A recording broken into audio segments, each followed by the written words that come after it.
pero yung sasabihin nyo na ganito po wire tapos malayo fuse, ay bawal po yun. Ganito po talagang mangyayari sa inyo, magpuputol. So ito mga idol, kinakabahan siguro si nanay dito dahil akala niya siguro malaki ang gastusin kasi Honda Click to. So ito mga idol, share ko lang sa inyo.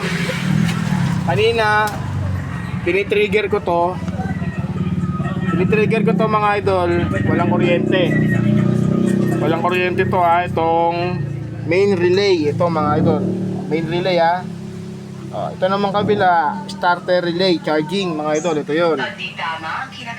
So kung nagustuhan mo mga idol yung aking video, follow mo na, share mo na rin, like mo na rin yung ating video mga idol.